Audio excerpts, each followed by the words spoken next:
जय श्री राम।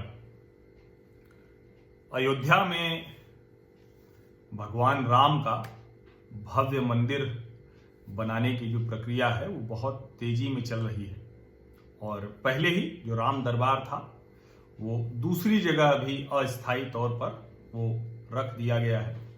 और ये जो आप चित्र देख रहे हैं, जो झांकी देख रहे हैं, ये 9 मई की जो उस दिन के श्रृंगार की तस्वीर है जो श्री राम तीर्थ क्षेत्र न्यास उन्होंने जारी की थी। हालांकि उसके बाद उन्होंने कहा कि कुछ सुरक्षा कारणों से अब हम कुछ दिन तक आपको प्रतिदिन का जो सुबह का श्रृंगार होता है वो नहीं दिखा पाएंगे। तो ये 9 मई का श्रृंगार है जो राम दरबार का, वो आप अभी देख रहे हैं। और यहाँ जो पहले ही मैंने आपको बताया था वो उस मसले पर लगातार मैं आपको जो ताजा जानकारी है वो देता रहा हूँ कि श्री राम जन्मभूमि तीर्थ क्षेत्र न्यास जो जिसमें अलग अलग जो लोग हैं, जो जिनका पूरा जो के पाराशरन साहब 92 वर्षीय, और उनके अलावा जो अलग अलग लोग हैं जो कामेश्वर चौपाल, शंकराचार्य स्वामी वासुदेवानंद जी महाराज, जगत गुरु माधवाचार्य स्वामी विश्व प्रसन्न तीर्थ जी महाराज, इस तरह अलग ये पीठाधीश्वर हैं। पेजावर मठ उडुपी, युग पुरुष परमानंद जी महाराज, ये अखंड आश्रम हरिद्वार के प्रमुख हैं। स्वामी गोविंद देव गिरी जी महाराज पुणे, ये महाराष्ट्र के प्रतिष्ठित जो आध्यात्मिक गुरु थे। पांडुरंग शास्त्री अठावले उनके शिष्य हैं। और विमलेंद्र मोहन प्रताप मिश्र जो अयोध्या के राज परिवार के वंशज हैं और रामायण मेला जो समिति है उसके संरक्षक भी हैं। तो ये काम ये समिति है और इस समिति ने इसमें महंत दिनेंद्र दास हैं जो अयोध्या निर्मोही अखाड़े के प्रतिनिधि हैं। 11 मई से इस समिति की देख-रेख में, और अभी जो पूरा ये भवन निर्माण है उसके लिए नृपेंद्र मिश्र जो प्रधानमंत्री कार्यालय में थे, और उसके बाद वो अभी अब इस काम को देख रहे हैं। इस काम की जिम्मेदारी उनके ऊपर है जो श्री राम जन्मभूमि पे जो भव्य मंदिर निर्माण होना है। और 11 मई से श्री राम जन्मभूमि तीर्थ क्षेत्र न्यास उसने काम शुरू करा दिया है प्रशासन की अनुमति लेकर। कुल 10 मजदूर काम कर रहे हैं और अभी पहला जो चरण है वो जो जगह है, जो स्थान है, उसके समतलीकरण का है। और समतलीकरण का जब वो कार्यक्रम चल रहा है तो उसमें चंपत राय जी भी इस समिति में हैं। और चंपत राय जी ने बताया कि वहां बहुत ढेर सारी ऐसी चीजें मिली हैं जिससे जो हिंदू मंदिर के प्रमाण, मैंने आपको बहुत विस्तार से 2 श्रृंखला में 2 वीडियो डाले हुए हैं, वो आप देख सकते हैं। और जिसमें के मोहम्मद साहब जो पुरातत्वविद हैं ASI के, तो उनके जरिए से, और जो बीबी लाल साहब ने खुदाई की थी और जो अलग अलग समय पर वहां खुदाई हुई है, तो उससे मैंने बताया था कैसे ये लगभग तय है। जब अयोध्या का फैसला नहीं आया था तब भी मैंने आपको बताया था उसके आधार पर कि ये आधार है जिससे बहुत स्पष्ट है कि राम मंदिर वहां था, इसमें कोई दिक्कत नहीं है, कोई मंदिर ही था, ये समझने में कोई दिक्कत नहीं, कोई बाधा नहीं, कोई मुश्किल नहीं। अब जब ये समतलीकरण किया जा रहा है और जो चंपत राय जी ने बताया कि जो समतलीकरण का काम हो रहा है इसमें जो मजदूर लगे हों पूरी तरह से जो इस वक्त जो चाइनीज वायरस की महामारी के जो निर्देश हैं उन निर्देशों का, उन सावधानियों का पालन करते हुए है। मास्क पहनकर काम कर रहे हैं, सैनिटाइजेशन किया जा रहा है, सैनिटाइजर वहां रखा हुआ है। तो ये इसके साथ, इस सावधानी एहतियात के साथ ये पूरा काम किया जा रहा है। और उसमें जो खुदाई के दौरान पुरातात्विक महत्व की वस्तुएं मिली हैं उसको अगर आप देखेंगे, कलश मिला है, पुष्प, उसकी एक कलाकृति मिली है, अमलक, शिवलिंग मिला हुआ है 4 फुट 11 इंच, करीब 5 फुट का है।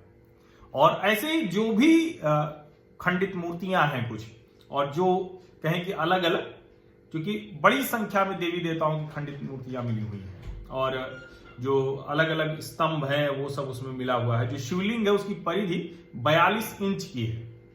तो इस तरह की चीजें मिली हुई हैं। अब सोचिए कि एक तो ये कि ठीक है, अब अदालत से निर्णय आ चुका है, सर्वोच्च न्यायालय के निर्णय के बाद बाकायदा न्यास बन चुका है, सरकार ने बना दिया, उस न्यास ने अपना काम शुरू कर दिया है।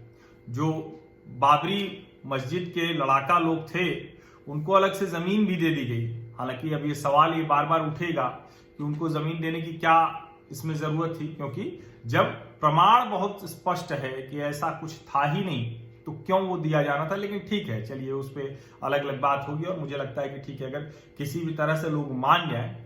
लेकिन उधर से भी फिर जो ईर्ष्या है, जो क्लेश है, जो मन में जरा सा भी विष अगर है, तो वो बाहर करना चाहिए। अब उसका वक्त नहीं है, और ये बहुत स्पष्ट है। ये जो आप चित्र देख रहे हैं, ये जो अलग अलग जो वहां के समतलीकरण में ही ये सारी चीजें निकल रही हैं। और अभी जब मंदिर बनेगा, जब भव्य मंदिर आकार लेगा, उसके खंभे होंगे, बुनियाद होगी, जब एक एक चीजें होंगी, तो शायद और भी बहुत कुछ आएंगी।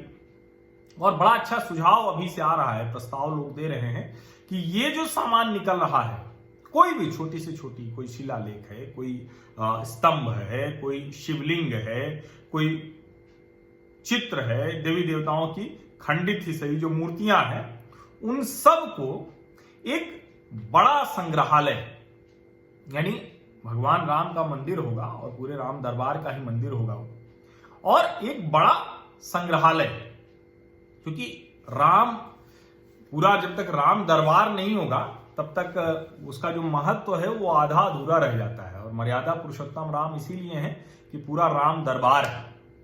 तो वो एक कहें कि उस तरह से राम दरबार जब बनेगा, तो उसमें जैसे मैं प्रस्ताव के तौर पर कहता हूं, और निश्चित तौर पर न्यास भी इसको करेगा कि सीता रसोई होनी चाहिए, जहां से कोई भी अयोध्या जाए तो भूखा नहीं रहे। अगर वो चाह रहा है तो उसको वहां भोजन मिल जाए। ऐसे ही जो वेद, वेदांग, धर्म, शास्त्र, इस सब का तो हो ही, आधुनिक अध्ययन का भी एक बड़ा विश्वविद्यालय उससे जोड़कर न्यास को चलाना चाहिए। एक बड़ा अस्पताल चलाना चाहिए, जो धर्मार्थ अस्पताल होगा, चिकित्सालय होगा, और जिसको न्यास सोचे कि ये देश की किसी भी जो एम्स खुले हैं उस स्तर का एक अस्पताल होना चाहिए, जहां काम करने के लिए डॉक्टर में सेवा भावना भी बहुत जरूरी है, और वो वहां पहुंचे। वैसे तो हर डॉक्टर में हर जगह जरूरी है, लेकिन निश्चित तौर पर वो पूरी तरह से धर्मार्थ चिकित्सालय हो।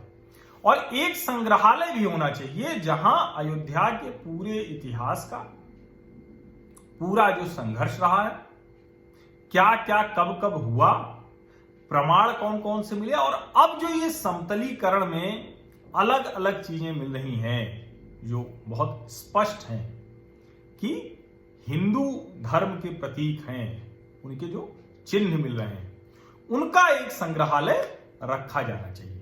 और उसी के साथ एक स्मृतियां भी होनी चाहिए, जिन लोगों ने इस कहें कि श्री राम लला विराजमान के इस भव्य मंदिर के लिए अपने प्राणों की आहुति दी, या अलग अलग समय पर अलग अलग भूमिका में वो इसकी लड़ाई में शामिल रहे।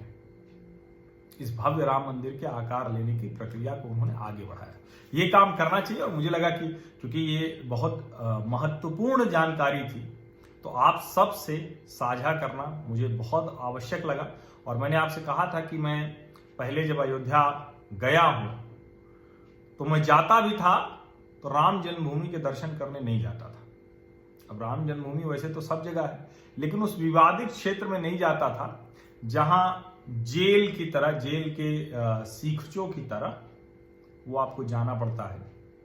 इतनी 4 स्तर की सुरक्षा व्यवस्था है, और बहुत खराब व्यवस्था अभी तक थी। तो मैं जब भी गया तो हनुमानगढ़ी बजरंगबली जी का दर्शन करके और चला आता था।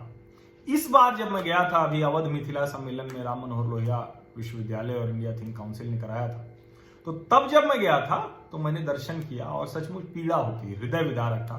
तो अब मैं जाऊंगा भी तो अब तब जाऊंगा जब वो बन जाएगा। हालांकि अब अच्छी बात यह है कि अब इस प्रक्रिया में है, तो जा सकते हैं, हम सबको जाना चाहिए, और मैं भी हो सकता है कि चला ही जाऊं। लेकिन अब इच्छा यही है कि भव्य राम मंदिर बने, और जो ये चीजें मैं कह रहा हूं कि आधुनिक अध्ययन, आधुनिक चिकित्सा व्यवस्था, आधुनिक जो कहें कि समाज के हर क्षेत्र की सर्वोच्च व्यवस्था, वो राम लला के उस मंदिर के, राम दरबार के इर्द गिर्द होनी चाहिए। इसकी चिंता श्री राम जन्मभूमि तीर्थ क्षेत्र न्यास को करना चाहिए, और वो करेंगे ही। वो लोग बहुत काबिल, बहुत विद्वान लोग हैं, बहुत समझदार लोग हैं, तो वो निश्चित तौर पर करेंगे ही। लेकिन ये जो प्रमाण मिल रहे हैं, इसको बस इतना ही कि देखिए, अब जो अदालत में होना था, जो आपको करना था, वो सब आपने कर लिया। लेकिन अब कृपा करके अब कोई साजिशी सिद्धांत मत बनाइए। अब मर्यादा पुरुषोत्तम राम के, जो सबके राम हैं, इस देश के कोई भी जो यहाँ है उसके राम हैं, उन भगवान राम को अब काल्पनिक बोलना बंद कर दीजिए। ये जो कुछ विषैले लोग जो कुछ वैचारिक विष फैलाने की कोशिश करते हैं, मैं उनकी बात करता हूं। और अब आपके पास प्रमाण है, आप तर्क के तौर पर उनको ये समझा सकते हैं। कोई लड़ाई झगड़ा करने की जरूरत अब नहीं है, तो बहुत प्रमाणित हो गया, तो स्थापित होगा ये।